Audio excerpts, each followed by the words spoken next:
Hello friends, आज की कहानी है बुद्धिमान लड़की। दो भाई सफ़र को निकले। उनमें से एक अमीर था और एक गरीब। गरीब भाई की गाड़ी में घोड़ी जुती थी और अमीर भाई की गाड़ी में घोड़ा। चलते चलते रात हो गई तो आराम करने के लिए रुक गए। रात को गरीब भाई की घोड़ी ने बच्चा जना। बच्चा लुढ़क कर अमीर भाई की गाड़ी के नीचे आ गया। सुबह होते ही जब अमीर भाई ने बच्चे को अपनी गाड़ी के नीचे देखा तो गरीब भाई को जगा कर कहा, देख, मेरी गाड़ी ने बच्चा जना है। गरीब भाई बोला, भैया, गाड़ी बच्चा कैसे जन सकती है? यह बच्चा तो मेरी घोड़ी ने जना है, वही लुढ़क कर तुम्हारी गाड़ी के नीचे आ गया है। दोनों भाई झगड़ने लगे और अदालत की शरण में गए। अमीर भाई ने हाकिम को रिश्वत देकर अपनी ओर कर लिया, पर गरीब भाई के पास देने को कुछ भी नहीं था। उसके पास तो सच्चाई थी। आखिर यह मामला सौरे महाराज के पास पहुंचा। महाराज ने दोनों भाइयों को अपने महल में बुलवाया और उन्हें बूझने के लिए 4 पहेलियां दी। दुनिया में सबसे ताकतवर और सबसे तेज चलने वाली कौन सी चीज़ है? सबसे मोटी चीज़ कौन सी है? सबसे कोमल कौन है? और सबसे प्यारी चीज़ क्या है? सूर्य ने सोचने के लिए उन्हें 3 दिन दिए। पैसे वाला भाई कुछ देर तक सोचता रहा। उसकी कुछ भी समझ में नहीं आया। तभी उसे अपनी बुढ़िया दोस्त का ध्यान आया और उसी से सलाह लेने के लिए उसके घर पहुंचा। उसकी रोनी सूरत देखते ही बुढ़िया बोली, इतने उदास क्यों हो मेरे बेटे दोस्त? क्या बताऊं अम्मा, महाराज ने मुझे बूझने के लिए 4 पहेलियां दी हैं और समय दिया है कुल 3 दिन। मुझे बताओ तो सुनो कौन सी पहेलियां हैं। अच्छा तो सुनो। पहली पहेली यह है, दुनिया में सबसे ताकतवर और सबसे तेज चलने वाली कौन सी चीज़ है? अरे, यह भी कोई पहेली है? मेरे पति की भूरी घोड़ी से ताकतवर कौन हो सकता है? और तेज तो वह इतनी है कि खरगोश से भी आगे निकल जाए। दूसरी पहेली सुनो। सबसे मोटी चीज़ कौन सी है? अरे, यह हमारा सूअर, जिसे हम 2 साल से पाल रहे हैं।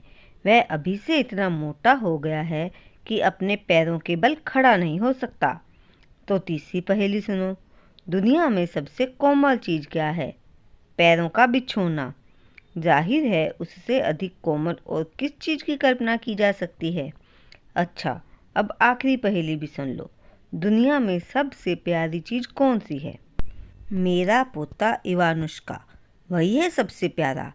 भगवान तुम्हारा भला करे माई, आजीवन तुम्हारा आभारी रहूँगा। तुमने मुझ कम अकल वाले को अकल दी। उधर गरीब भाई फूट फूट कर रोता हुआ घर पहुंचा। दरवाजे पर उसकी 7 साल की बिटिया उसे मिली। उसके परिवार में बस यही एक लड़की थी। बिटिया बोली, पिताजी, आप रो क्यों रहे हैं? इतनी लंबी आहें क्यों भर रहे हैं? रोऊं नहीं तो क्या करूं बेटी? महाराज ने मुझे 4 पहेलियां 3 दिन में बूझने को दी हैं और मैं उन्हें जिंदगी भर नहीं बूझ पाऊंगा। मुझे बताओ कौन सी पहेलियां हैं वे? तो सुनो बेटी, दुनिया में सबसे ताकतवर, सबसे तेज चलने वाली कौन सी चीज़ है? सबसे मोटी चीज़ कौन सी है? सबसे कोमल क्या है? और सबसे प्यारी कौन सी चीज़ है? पिताजी, आप महाराज के पास जाइए और उनसे कहिए, सब चीज़ों से ज़्यादा ताकतवर और तेज हवा है। सबसे मोटी चीज़ धरती है, क्योंकि दुनिया की तमाम जानदार चीज़ों का वही पालन पोषण करती है तथा उनका भार सहन करती है। सबसे कोमल अपना हाथ है, क्योंकि आदमी नरम से नरम बिस्तर पर लेट जाए फिर भी वह अपना हाथ अपने सिर के नीचे रखता है। और दुनिया में सबसे प्यारी चीज़ नींद है। फिर दोनों भाई महाराज के सामने हाजिर हो गए। महाराज ने उनके जवाब सुनकर गरीब भाई से पूछा, तुमने पहेलियाँ खुद बूझी हैं या किसी से मदद ली है? जहाँ पनाह, मेरी एक बिटिया है 7 साल की, उसी ने जवाब बताए हैं। अगर तुम्हारी बेटी इतनी बुद्धिमती है तो लो, यह रेशम का धागा उसके पास ले जाओ और उससे कहो कि कल सुबह तक इस धागे से मेरे लिए एक शानदार तौलिया बुन दे। गरीब भाई ने रेशम का वह जरा सा धागा ले लिया और जब वह घर पहुंचा तो फिर उसके चेहरे पर मुरझनी छाई हुई थी और वह चिंता और शोक के सागर में डूबा हुआ था। हमारा तो भाग्य ही फूट गया है बेटी, उसने कहा। महाराज ने हुक्म दिया है कि तुम रेशम के इस जरा से धागे से उसके लिए एक शानदार तौलिया बुन दो। पिताजी आप चिंता न कीजिए, बिटिया ने जवाब दिया। उसने झाड़ू से एक सींक निकाली और पिताजी को दी और बोली, इस सींक को महाराज के पास ले जाइए और उनसे कहिए कि पहले कोई ऐसा कारीगर ढूंढवाए जो इस सींक से करघा बुन दे। मैं उसी करघे पर महाराज के लिए तौलिया बुनूंगी। उसका पिता महाराज के पास गया और उसे बताया कि उसकी बिटिया क्या चाहती है। महाराज लड़की की अक्लमंदी को समझ गया, इसलिए करघे की बात टाल गया और अपनी दूसरी शर्त रखी।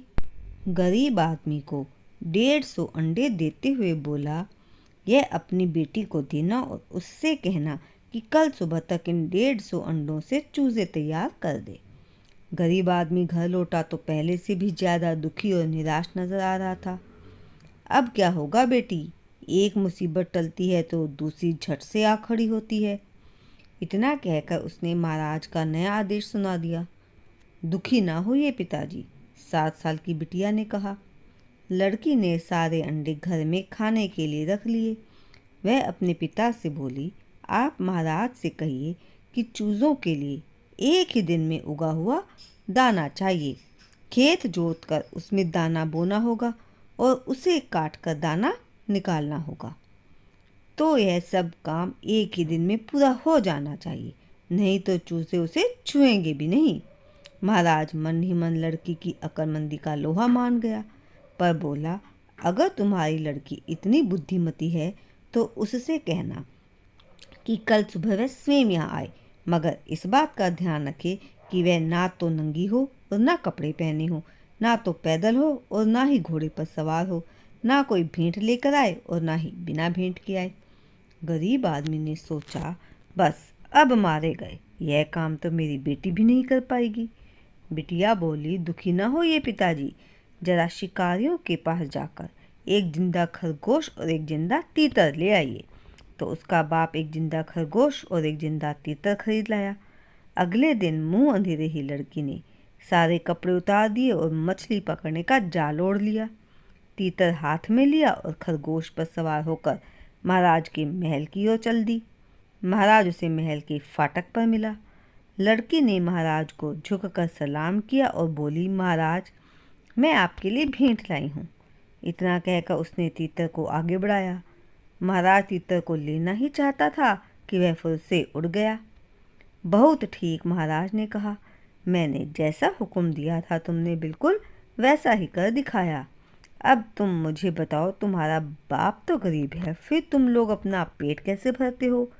मेरा बाप सूखी ज़मीन पर मछलियाँ पकड़ता है, वह पानी में जाल नहीं बिछाता। मैं अपने पल्ले में भरकर मछलियाँ घर ले आती हूँ, फिर उनका शोरबा बनाती हूँ।